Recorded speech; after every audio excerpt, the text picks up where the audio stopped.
जय हिंद दोस्तों, उम्मीद करता हूं कि आप सभी की प्रीलिम्स की तैयारी अपनी स्मूथ गति में आगे बढ़ रही होगी। ध्यान दीजिएगा, यहां पर हमने जो प्रीलिम्स के लिए एक स्पेशल सीरीज को स्टार्ट कर रहे हैं। इस सीरीज के अंतर्गत मैं कुछ महत्वपूर्ण टॉपिक पर आप लोगों से डिस्कस करता हूं। मैं रमनदीप आज की क्लास के अंतर्गत आप लोगों के साथ डिस्कस करने वाला हूं भारत के कुछ मेजर पोर्ट्स के बारे में। ध्यान रखिएगा कि जो पोर्ट्स होते हैं ना, वो पोर्ट्स किसी भी क्षेत्र के संदर्भ में वहां की जो सोशल और इकोनॉमिक डेवलपमेंट होती है उसके लिए कैटलिस्ट का काम करते हैं। भारत में हम लोग पोर्ट्स को दो पार्ट में डिवाइड करते हैं। एक होता है आप लोगों का मेजर पोर्ट्स, एक होता है आप लोगों का माइनर पोर्ट्स। जो मेजर पोर्ट्स होते हैं वो करीब भारत में 12 हैं। एक अभी 13 जो पोर्ट है उस पर अभी कंस्ट्रक्शन का कार्य यहां पर चल रहा है। इसके अलावा अगर आप माइनर पोर्ट्स की बात करोगे तो भारत में अराउंड 200 के अराउंड यहां पर माइनर पोर्ट्स एग्जिस्ट करते हैं। ठीक है, अब बातों को समझिएगा आप लोग। ठीक है, जो 12 मेजर पोर्ट्स हैं वो 12 मेजर पोर्ट्स किस स्टेट में है ये बात आप लोगों को पता होना चाहिए, क्योंकि यूपी पीसीएस कई बार ऐसे प्रश्नों को पूछती है जिस प्रश्न के अंतर्गत प्रॉपर कॉलम में, ठीक है, जो कॉलम वाले प्रश्न होते हैं ना उसमें क्या करेगा, एक कॉलम में आप लोगों के पोर्ट्स के नाम और सेकंड कॉलम में आप लोगों के स्टेट्स के नाम दे देगा और उसको मैच कराने को आप लोगों को काम दे देता है। ठीक है, तो ऐसे प्रश्नों के लिए एटलीस्ट आप लोगों को इन 12 पोर्ट्स की लोकेशंस क्या है ये याद होनी चाहिए।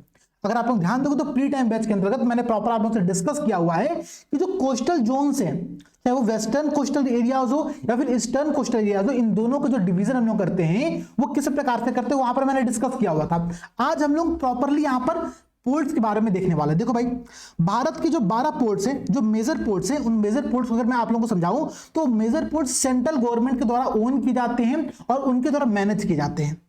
ठीक है, ध्यान देना, अभी यहां पर प्राइवेट पोर्ट्स का कॉन्सेप्ट स्टार्ट हो रहा है, लेकिन अगर मैं कहूं तो 12 मेजर पोर्ट जो है भारत के अंतर्गत वो गवर्नमेंट के द्वारा, सेंट्रल गवर्नमेंट द्वारा ओन किए जाते हैं, और जो माइनर पोर्ट्स होते हैं वो स्टेट गवर्नमेंट के द्वारा ओन या फिर मैनेज किए जाते हैं। अगर आप ध्यान दोगे तो मेजर पोर्ट्स के लिए अभी रिसेंट में एक अधिनियम बनाया गया, इसका नाम है मेजर पोर्ट अथॉरिटीज एक्ट 2021 की यहां पर बात की जा रही है। ठीक है, इससे पहले जो 1963 का अधिनियम था उसको हमने रिप्लेस करके 2021 का एक नया अधिनियम यहां पर लेकर के आया हुआ है। ठीक है, अब देखते हैं हम लोग 12 पोर्ट्स के बारे में। देखो भाई, अगर मैं आप लोगों से यहां पर वेस्टर्न कोस्ट से स्टार्ट करूं तो सबसे पहला पोर्ट पड़ता है जो आप लोगों का नाम है दीनदयाल पोर्ट। ठीक है, ध्यान रखना ये वही पोर्ट है जिसका पहले नाम था कांडला। ठीक है, नाम परिवर्तन का एक कल्चर चल रहा है तो आप लोगों को नाम, पुराने नाम और नए नाम दोनों पता होने चाहिए। ठीक है, दीनदयाल पोर्ट जो है इसका पुराना नाम था आप लोगों का कांडला पोर्ट, बिल्कुल ध्यान में रखना, बहुत इंपॉर्टेंट है। ठीक है, और देखो भाई, सेकंड है आप लोगों का जो कांडला पोर्ट, कहां पर ये आप लोग गुजरात में पड़ेगा, कच्छ का जो पूरा क्षेत्र है, कच्छ का रण वाला क्षेत्र, वहीं पर ये एग्जिस्ट करता है। ठीक है, अब देखो भाई, मुंबई पोर्ट, मुंबई पोर्ट कहां पर है, तो दो पोर्ट बहुत इंपॉर्टेंट आप लोगों के लिए, एक आप लोगों का जिसका नाम है मुंबई और दूसरा नाम है आप लोगों का नहा शेवा, जिसको हम लोग जवाहरलाल नेहरू पोर्ट भी कहते हैं, जेएनपीए भी कहते हैं। तो जवाहरलाल नेहरू पोर्ट जो है और जो मुंबई पोर्ट है ये दोनों आपका पड़ता है महाराष्ट्र के क्षेत्र में। ठीक है, याद करने का प्रयास करना। मरमा गांव तो मैंने आप लोगों से डिस्कस भी किया था कि जो न्यू मरमा गांव है वो गोवा का एक क्षेत्र है। ठीक है, वो वहां पर पड़ता है, तो ये भी वहां का एक बहुत महत्वपूर्ण पोर्ट है।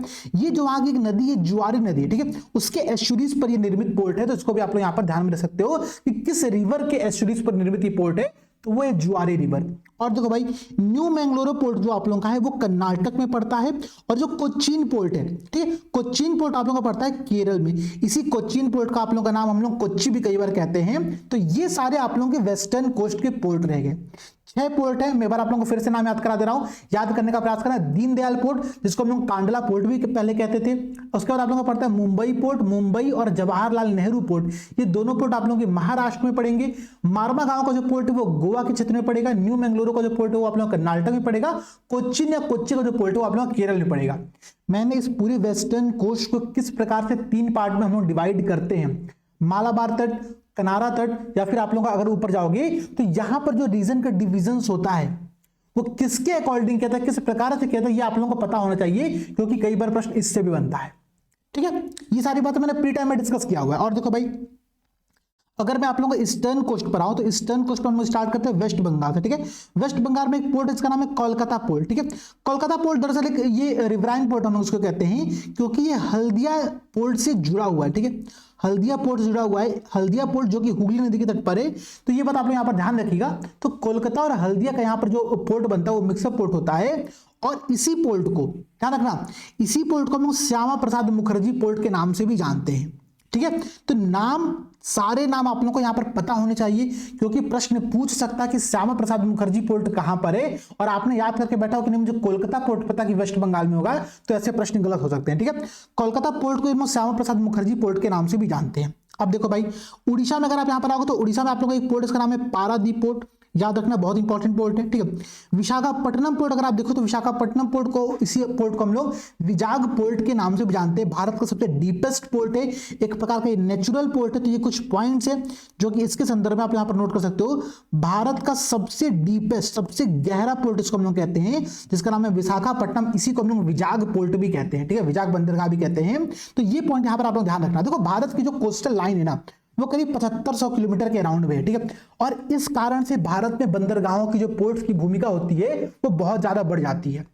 ध्यान देना आप लोग। ठीक है, मिनिस्ट्री ऑफ शिप जो है ना, ठीक है, जो ministry of port, ship and the waterways जो मिनिस्ट्री है, वो मिनिस्ट्री एक आंकड़ा देती है, कहती है कि भारत का जो 95% ट्रेड होता है बाय द वॉल्यूम। ठीक है, वॉल्यूम के आधार पर जो हम सबसे ज्यादा ट्रेड करते हैं उसमें 95% जो भूमिका होती है वो पोर्ट्स की होती है, बंदरगाहों की होती है।